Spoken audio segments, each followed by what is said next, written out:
Mauro César, o Flamengo hoje passa por um momento de crise. É crise nas redes sociais, é torcida cobrando diretoria, organizadas cobrando diretoria, cobrança, Paulo Souza fica, Paulo Souza não fica. Qual é o clima no Flamengo nesse momento? Dentro da diretoria, porque fora a cobrança é gigantesca.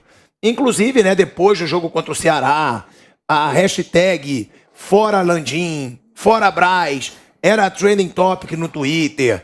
O Braz, quando ele foi entrar no ônibus ali saindo do Ceará, ele foi muito xingado, vaiado. Rodolfo Landim, xingado no estádio Raulino de Oliveira, em Volta Redonda, depois do jogo contra o Altos do Piauí.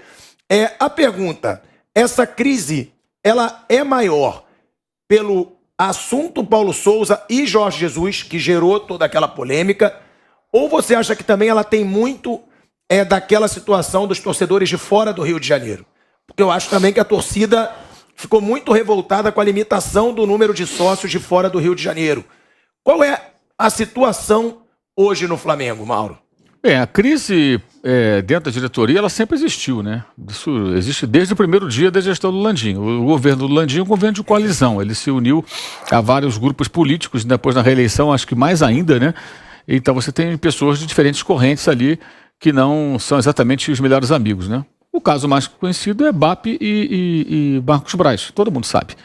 Que não são exatamente os melhores amigos, que têm opiniões diferentes sobre futebol. O Marcos Braz é um vice de futebol, o BAP não atua no futebol, mas é um cara que tem lá a sua influência.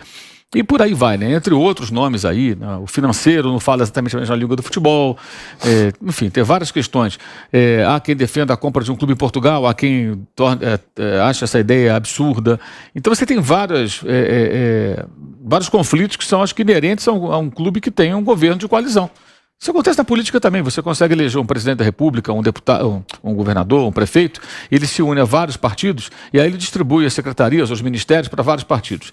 E aí, de repente, você tem ali aquelas várias brigas, né? E nas votações, né, na Câmara ou na Assembleia, onde for, você vai ter ali momentos em que os seus aliados estão do seu lado, de repente eles rompem com você, vão para a oposição, porque... E esse jogo político existe no Flamengo. No futebol é igualzinho, gente, é idêntico, é rigorosamente a mesma coisa. E no Flamengo isso acontece desde sempre. Quando o time de futebol vai bem, você tem o quê? Você acalma os opositores daquele que está tomando decisões do futebol, que no caso era o Marcos Braz com a chancela do presidente, que é o Landim, e você acalma os torcedores histéricos, a Flamimimi, que é realmente muito atuante, né? A Flamimimi, ela é incapaz de fazer uma meia-culpa da sua incapacidade de entender de futebol, de falar sobre futebol. Exemplo, tanto fritaram o Rogério Ceni e até hoje tem caras que não admitem que foi um tiro no pé, ou um tiro no peito, no próprio peito do Flamengo, ter trocado o Ceni pelo Renato Portaluppi. A gente falou tão bem agora do Ceni, agora do São Paulo, com recursos inferiores, financeiros, jogadores inferiores, e a capacidade que ele tem ali de conseguir organizar o time, né? Então o Flamengo passou por uma fritura de um técnico que repete hoje o mesmo processo. Quando os problemas vão muito além do técnico, né? Os problemas do Flamengo são muito maiores.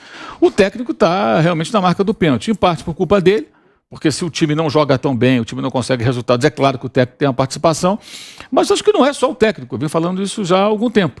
Você tem jogadores que não rendem aquilo que poderiam render, você tem um departamento médico que está sempre com jogadores lá superlotando o local, ou seja, você não consegue contar com vários jogadores, você tem jogadores que de repente ficam machucados e que ninguém sabe o que acontece. Lembra do Diego Alves? Ainda está lá no Flamengo, né? Sabia, Vampeta? Ainda está no Flamengo, o Diego Alves, ainda faz parte do elenco. Diego Alves, no ano passado, o goleiro que não é barato, né? O Diego Alves fez no Brasileirão 38 rodadas. Ele jogou 26 jogos. Ou seja, ficou fora de 12, né? 26 jogos. É pouco para um titular absoluto. Contundiu aqui, ali. 16 jogos no Rio e 10 jogos fora de casa. Ou seja, fora de casa ele praticamente jogou metade do turno. 19 jogos o Flamengo fez fora. Teve o Fla-Flu que foi em São Paulo, então teve 19 viagens, né? E das 19 ele participou de 10 jogos, 9 ele não jogou.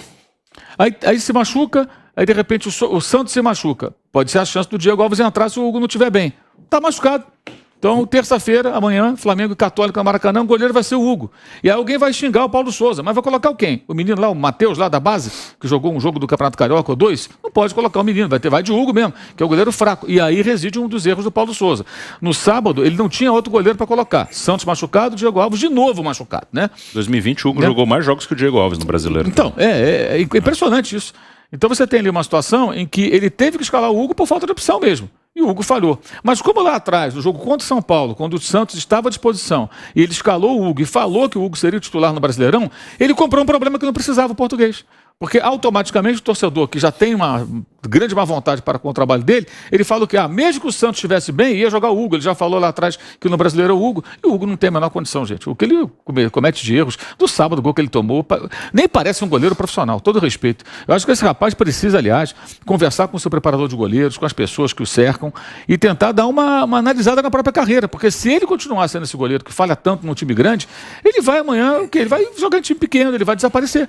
Porque não é possível que erre tanto. Assim, são erros seguidos de todo tipo. Rebateu bola contra o Atlético Mineiro, tomou esse gol por cobertura ridículo contra o Ceará no finalzinho do jogo. Um cara daquele tamanho, né? Falhou no gol do Arias no Campeonato Carioca no começo do ano. Falhou no gol agora do Erisson no Botafogo uma semana antes.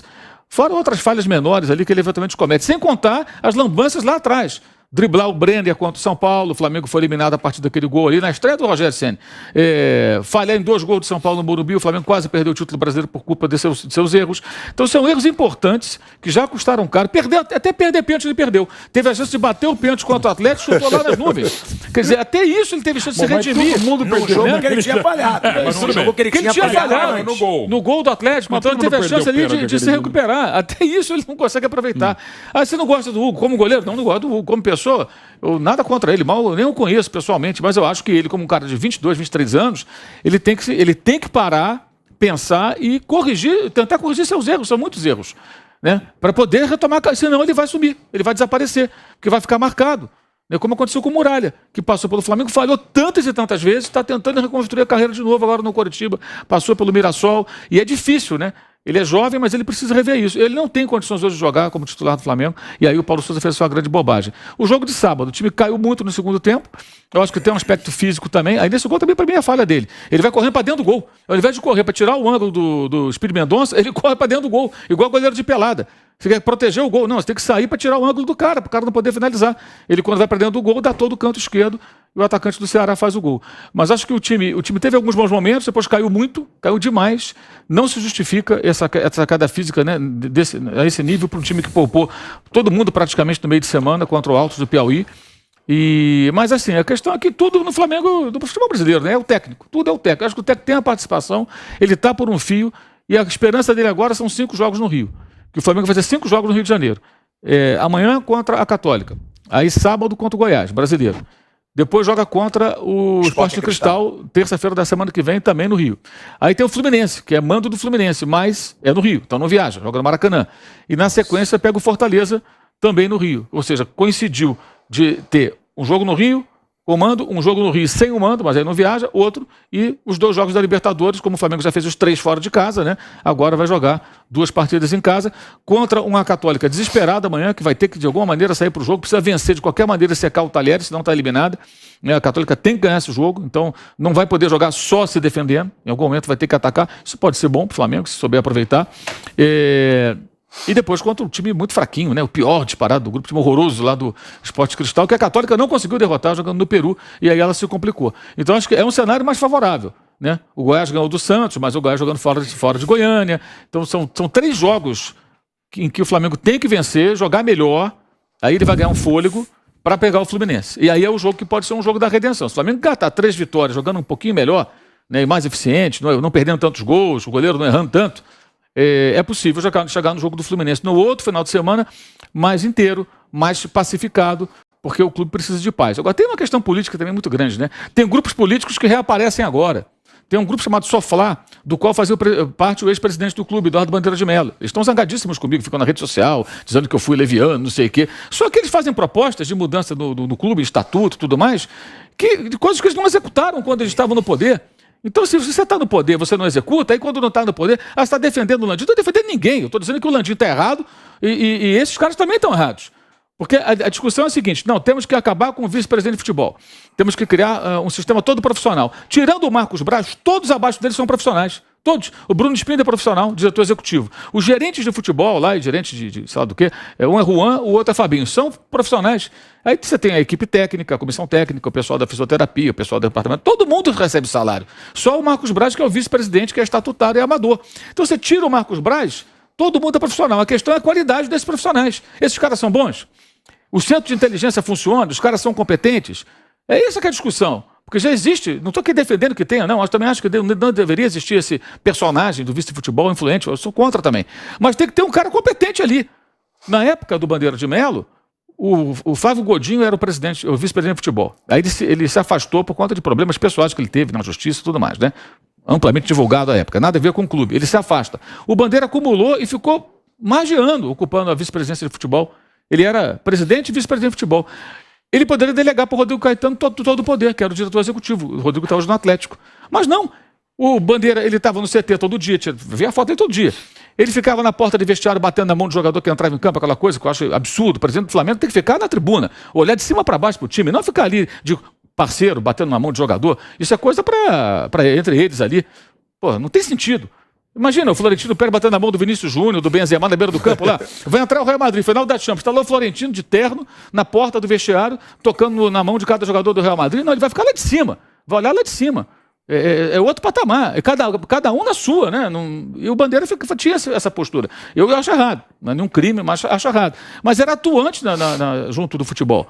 Então, quando esse grupo estava no poder, era a mesma coisa. Então, na verdade, assim, as pessoas ficam se aproveitando da crise para tentar vender solução que também não apresentaram. Então, o Flamengo, como sempre foi, ele pratica o araquiri contínuo. Está sempre tentando prejudicar ele mesmo. E as pessoas estão preocupadas com vaidade. Sempre tem dirigente que não quer ir contra quem está no poder. Alguns foram contra essa votação bizarra aí que limita o sócio fora do Rio de Janeiro. Mas o que acontece? O cara não quer perder o status de ser um diretor, um vice-presidente, ter uma carteirinha ali, né, que mostra uma área de influência. Fala para os amigos, né? O cara não tem salário. Ele é um vice-presidente, sei lá do quê? Do Parquinho da Gávea. Mas ele é vice-presidente do Flamengo. Então, o que está nos amigos ali, não, o fulano ali é vice-presidente. O fulano, ele tem foto com os jogadores, levou o filho lá para conhecer o Arrascaeta, sabe? Então, tem isso, vaidade. Conseguiu 3 ingressos. Arrumou ingresso para o jogo. Os clubes de futebol são assim. Então, a questão não é só tirar o vice-presidente de futebol. Então, tinha que tirar tudo. Tira essas malas todas, tem lá um presidente eleito e esse cara tem que ter a capacidade de colocar profissionais competentes em todas as áreas, no futebol inclusive. Agora, aí vem uma outra discussão. Quem é hoje o diretor executivo de futebol competente no futebol brasileiro? Quem são esses caras? De onde vem esse cara? Se você procurar um cara fera mesmo, você vai ter que ir lá fora buscar. Assim como acontece com os técnicos. Porque são sempre os mesmos. E são pouquíssimos que você pode falar, esse cara é bom. Que técnico de futebol, né? Eles rodam em todo lugar, né? São sempre os mesmos. O técnico estava no Inter, depois está no Grêmio, aí esses dirigentes também, esses executivos, né? Uma hora está no Inter, outra está no Galo, outra está no Flamengo. São menos pressionados. É o Rodrigo Caetano, o Anderson Barros, o Alexandre Matos, o Cícero Souza está desde 2015 no Palmeiras. O Rui Costa, que está no São Paulo. Quantos deles conseguem discutir com o técnico sobre o jogo? Sobre o sistema de jogo, sobre características de jogador. O Thiago Escuro tem essa característica. Você conversa com ele, ele dialoga sobre isso, ele se aprofundou nisso. Ele estuda o futebol para poder falar do futebol. Muitos não sabem falar sobre isso. Aliás, vou até dar o nome do santo. Quando o Domenech Torrente chegou no Brasil, ele comentou com uma pessoa lá da Argentina, que comentou comigo logo depois, que uma das coisas que o assustou foi ele acertou o contrato e chegou no Flamengo. Chegou no Flamengo. E ele percebeu o seguinte, eu preciso, digamos, de um lateral que marque melhor, que não seja tão apoiador, que faça uma linha de 4, assim. Ele não encontrava interlocutores para poder dialogar sobre isso. Sobre essa questão. Eu preciso de um jogador dessa característica. Olha, o adversário tem... Ele percebia que havia uma distância. Ou seja, o nível de discussão sobre futebol, campo, dos dirigentes, ele era muito distante daquilo que o técnico queria dialogar, né? O Domenech foi ruim e tal. Peraí, o cara trabalhava com Guardiola, gente. Também não é um analfabeto futebolista. Vamos com calma. E isso não é só no Flamengo, isso é geral. Você vai encontrar poucos. Aquilo que você fala do desempenho que passado pro Rogério. Sim. No jogo, como é? No centro de inteligência. Flamengo Sport Recife. O jogo anterior foi contra o Grêmio. Relatório do centro de inteligência, que são as observações sobre o adversário, bola parada, como é que marca, como é que joga, quem fica no primeiro pau, como é que bate corner, bate na área, bate curto e tal. A análise de desempenho faz esmiuça o adversário e entrega um relatório para o técnico. E a partir daí o técnico faz os seus próprios estudos e tira as conclusões sobre como vai jogar contra aquela equipe. O jogo anterior do Flamengo tinha sido contra o Grêmio, ia jogar contra o Sport. Aí veio o relatório do centro de inteligência. Aí pedi atenção com os zagueiros do Sport, que avançavam muito na bola parada, Kahneman e Jeromel. Ô, Mauro, jogou no Grêmio, né? Todo mundo sabe. Você falou sobre a situação, mas de repente né? emprestados. Emprestados. Sobre a situação.